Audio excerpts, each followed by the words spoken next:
क्या है इंसान की वो पहली तीन इच्छाएं जो हर इंसान सबसे पहले और सबसे ज्यादा चाहता है? क्या वो पहली इच्छा है जिसको इंसान सबसे इंपॉर्टेंस देता है, सबसे ज्यादा चाहता है? उसके बारे में जानेंगे, पर उससे पहले हम ये कह देना चाहते हैं कि ये कोई प्रवचन नहीं है। लाइफ के ऊपर व्याख्या है। लाइफ के गहराई में उतर के जीवन को समझना है, जीवन को जानना है, जीवन को ऑब्जर्व करना है, एनालिसिस करना है, अंदर से जीवन को जानना है।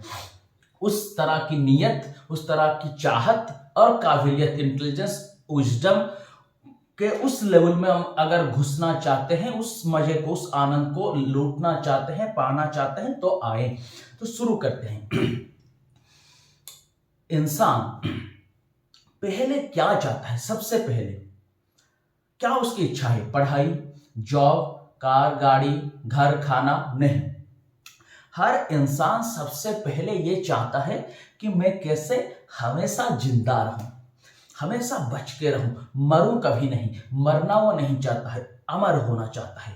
अंदर से गहराई से पूछिए, यही इच्छा है। हर इंसान यही चाहता है।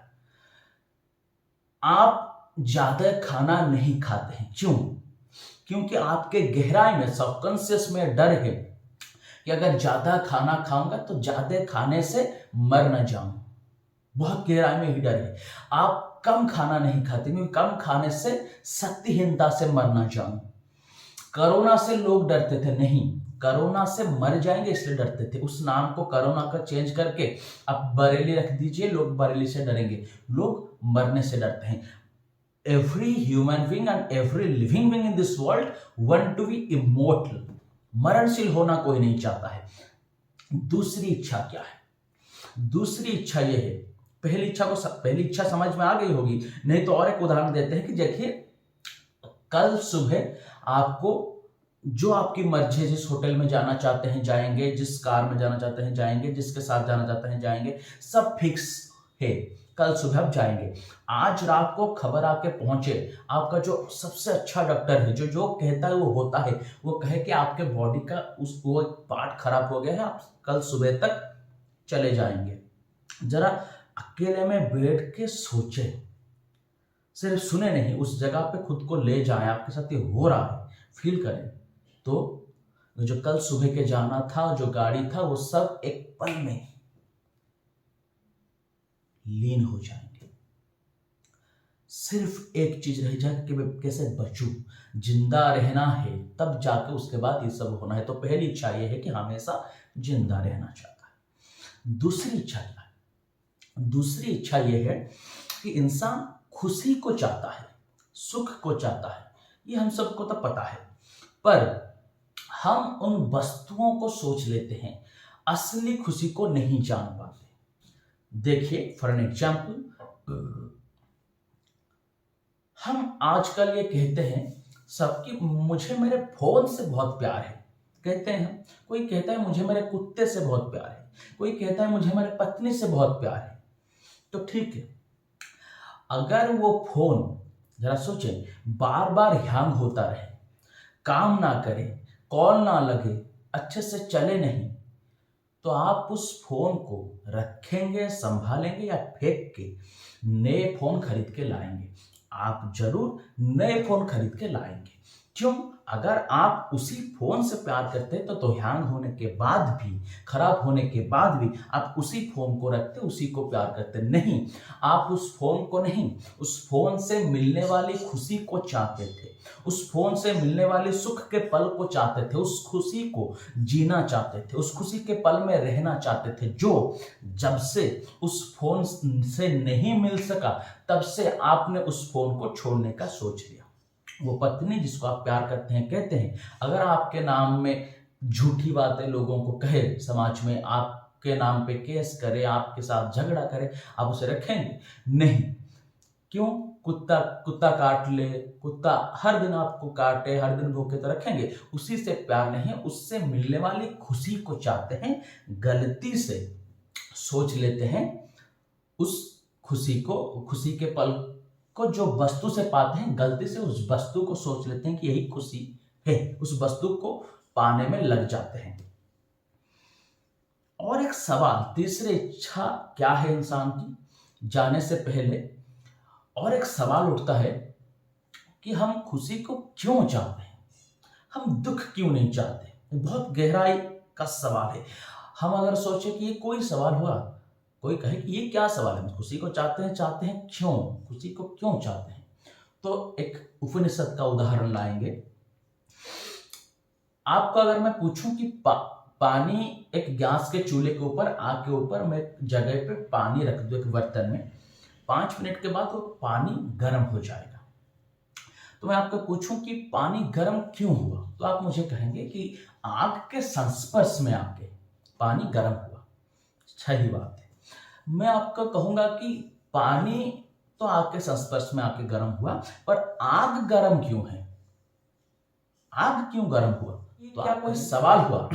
आग गर्म है ही, आग नेचुरली वैसा है, आग स्वभावतः वैसा है, उसका वही रूप है, वो उसी तरह का चीज है पहले से ही, उसका स्वरूप वही है। जैसे आग वैसा ही है, उस तरह से इंसान या हर लिविंग बीइंग अपने आप में ही खुश हैं, खुशी के स्वरूप हैं, वो अपने आप में ही चेतना है, अपने आप में ही कभी मरने वाले नहीं है, खुशी है, इसलिए वो अमरता को, इसलिए वो खुश होने को चाहते हैं। खुशी होने के लिए कुछ करना नहीं होता है, खुश वो है ही, दुखी होने के लिए उसे कुछ करना होता है। कुछ चीजों को चाहे ना मिले तो दुख है, मिल जाए तो उसके आगे उससे ज्यादा कुछ चीज चाह के तनाव में भर के फिर से दुख है। तो दुखी होने के लिए कुछ करना पड़ता है, खुशी होने के लिए कुछ करना नहीं पड़ता, वो सिर्फ just the consciousness, just the happiness, वो खुश है ही स्वभाव था, स्वरूप था, इसलिए वो खुशी को चाहता है।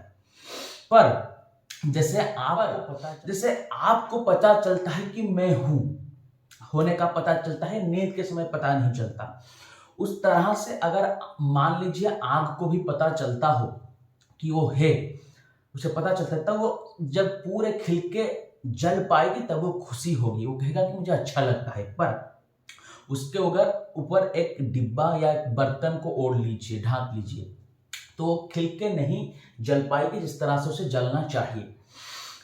जैसे आप विचारों को ढके हुए हैं चेतना के ऊपर, इसलिए कहते हैं कि दुख में है, उस विचारों को हटाए तो अपने आप में ही खुशी है, अपने आप में ही। There is no cause to happiness, कारण नहीं है कुछ। उसी तरह से अगर उस रास्ते में एक बाइक निकल जाए मान लीजिए, और बाइक के हवा के वजह से वो डिब्बा उड़ जाए, तो आग फिर से खिल के जल पाएगी, पर वहां पे वो सोचेगी कि वो बाइक आनंद है, वो बाइक खुशी का कारण नहीं है, खुशी वो खुद है। खुशी वो इसलिए है कि वह जल पा रही है, पर वो वही खुद है, उसे पता ना चलेगा, वो सोचेगा कि वो जो बाइक है वो गया और मुझे खुशी मिली, इसलिए वो खुशी का कारण है। जैसे बिल्ली हड्डी को चबाती है, अपने दांतों से खून निकलती है और वो सोचता है कि हड्डी से रस निकल रहे हैं, सोचना स्वाभाविक है पर भ्रम है, इल्यूजन है। तो यही दूसरी उसकी इच्छा, खुशी या सुख, जिसको गलत सोचता है, गलत वस्तु को सोच लेता है कारण। तीसरी इच्छा उसकी है कि जो खुशी को वो चाहता है, वो खुशी को जानते हुए पाना चाहता है। आप जो चाहते हैं उसे जानते हुए पाना चाहते हैं या ना जानते हुए? जानते हुए पाना चाहेंगे, क्योंकि नींद में भी बहुत सुख है, बहुत आनंद है, बहुत खुशी है, पर वो जानते हुए नहीं है, अनजाने में है। उठते हैं तब कहते हैं कि बहुत अच्छा नींद था, पर जब मिल रहा था तब पता नहीं चल रहा था। उसी तरह से जो खुशी को पाना चाहता है जानने के साथ, जागृति के साथ, चेतना के साथ, अवेयर होके पाना चाहता है। तो पहले चाहता है हमेशा जिंदा रहना, दूसरा चाहता है कि खुशी से जिंदा रहना, तीसरा चाहता है सुख को, खुशी को जानते हुए पाके जिंदा रहना। पहले जो चाहता है उसको हम कहते हैं सत्य उपनिषदों में, जिसको हम कहते हैं ट्रूथ, हमेशा रहना। दूसरा जो चाहता है उसको हम कहते हैं आनंद, आनंद से रहना। तीसरा कहते हैं चित्त, जानते हुए, चेतना के साथ। इसी को कहते हैं उपनिषदों में सच्चिदानंद। वो उसी का खुद का ही रूप है, खुद का ही स्वरूप है।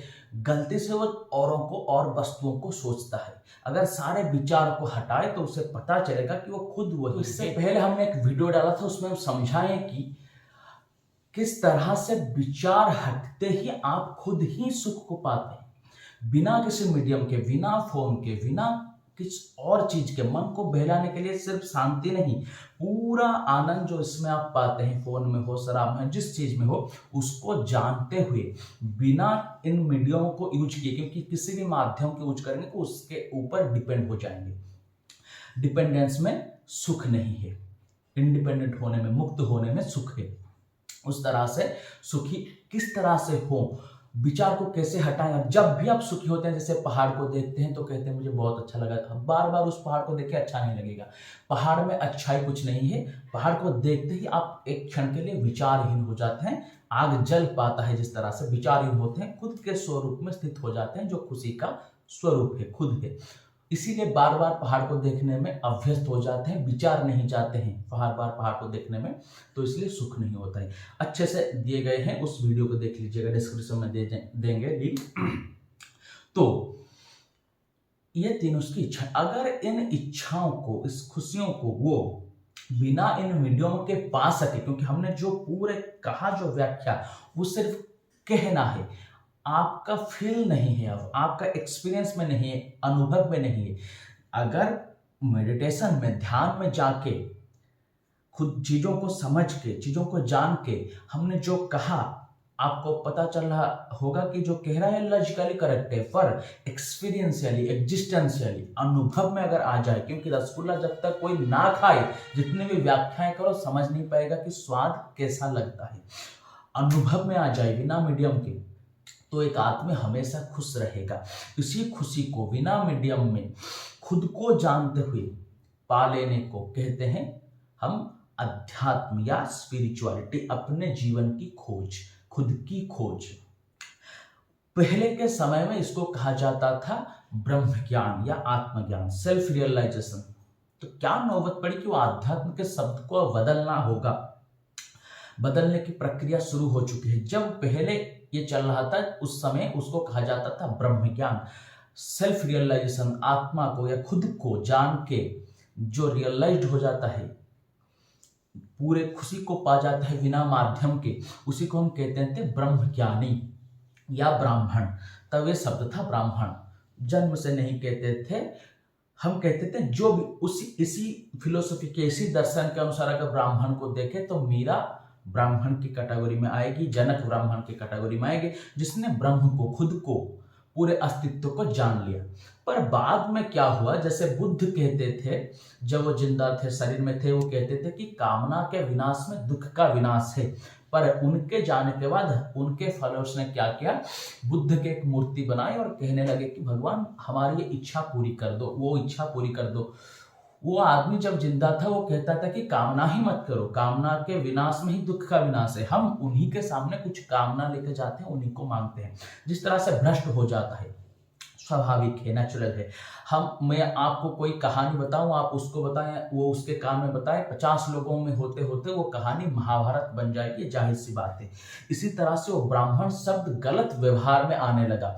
बाद के लोगों ने, जो घर में कभी होम करता है वो अभी खुद को ब्राह्मण कहने लगा, जो कभी कहाँ पे भोजन करने जाता है वो खुद को ब्राह्मण कहने लगा, हवा में उड़ने लगा ये शब्द। इसलिए बाद में जब बुद्ध और महावीर आए तो उनको ये शब्द को बदलना हुआ। उन्होंने एक नया शब्द निकाला जिसको कहा गया श्रमण, जो श्रम करके उसको पाए। एक ही चीज है, उसको कहने के अलग अलग नाम है, सिनोनिम से प्रतिशब्द कह सकते हैं, जैसे जल कहें, नीर कहें, पानी कहें, वाटर कहें, एक ही चीज है। उस तरह से ब्राह्मण को उन्होंने बदल के किया श्रमण। ब्राह्मण यानी जिसने मांग के लिया है, जिसने भक्ति से पाया है, पर श्रमण जिसने श्रम से अर्जा है, एक ही अर्थ है। श्रमण वर्ड भी कुछ दिनों के बाद करप्ट हो गया, उसके बाद बहुत सारे वर्ड्स आए, जैसे आए संत, जैसे आए प्रबुद्ध पुरुष, एनलाइटेंड पर्सन, जैसे आए बुद्धत्व को प्राप्त व्यक्ति, संबोधि को प्राप्त व्यक्ति, जैसे समाधिस्थ पुरुष, इस तरह के हजारों वर्ड है। उसके बाद आए अध्यात्म, खुद के ओर एक कदम, अध्यात्म अंतर की ओर। वो वर्ड भी आज धीरे धीरे करप्ट होने लगा है। कोई घर में धूप दिखाता है तो कहता है मैं स्पिरिचुअल हूँ, रिलीजियस नहीं, I am not a religious person, I am a spiritual person. क्यों? क्योंकि स्पिरिचुअल कहने में खुद को थोड़ा बड़ा लगता है, अध्यात्म कहने में खुद को थोड़ा, ईगो को, अहंकार को थोड़ा सेटिस्फेक्शन मिलता है कि मैं अध्यात्म हूँ। इसलिए जो कुछ भी करता है, खुद के खोज को छोड़ के जो भी करता है, होम करता है, धूप दिखाता है, दीप दिखाता है, कहता है मैं आध्यात्मिक हूँ। तो धीरे धीरे इस वर्ड को भी बदलना होगा, इसमें आगे अलग शब्द आएंगे, अर्थ वही होगा। योगी एक वर्ड है जो यूनियन हो गया है, यूनाइटेड हो गया है पूरे अस्तित्व के साथ, उसको कहते हैं योगी। इस तरह से सद्गुरु जो सत्य को दिखा देता है। और ये सब वर्ड करेक्ट हो रहे हैं। संभावना है कि आगे एक वर्ड आ जाए मैत्रेय, आनंद मैत्रेय। 2500 साल पहले बुद्ध ने कहा था कि आगे एक शब्द आ जाएगा आनंद मैत्रेय। सत्य को जो दिखाता था वो था सतगुरु। आनंद मैत्र यानी उसी आनंद को जो मित्र होके बांट देगा, जो दोस्त होके बांट देगा, उसी को कहते हैं आनंद मैत्र। इस तरह से आगे बदलते जाएंगे, पर ये प्रक्रिया चलता रहेगा, फिर से करप्ट होगा, फिर से बदलेगा, पर ये चीज जो अध्यात्म है, जो अंदर की खोज है, वो हमेशा चलती रहेगी। इसलिए जो ऋषि मुनि थे वो प्रकांड ज्ञानी थे, उन्होंने एक शब्द खोज लिया था जो शब्द बदल नहीं सकता, वो शब्द है सनातन। उनका कहना है कि वो प्रक्रिया चलती ही रहेगी। तुम उसे अध्यात्म कहो, योग कहो, तुम उसे ध्यान कहो, ब्राह्मण कहो, श्रवण कहो, बदलता रहेगा, पर ये जो अंतर की खोज है, जो सेल्फ रियलाइजेशन है, ये चलता ही रहेगा। इसलिए वो सनातन प्रक्रिया है। सनातन वो शब्द सबसे करेक्ट है, सबसे परफेक्ट है। इसी तरह से हम आगे वीडियो डालते रहेंगे, जुड़ते रहिए। नमस्कार।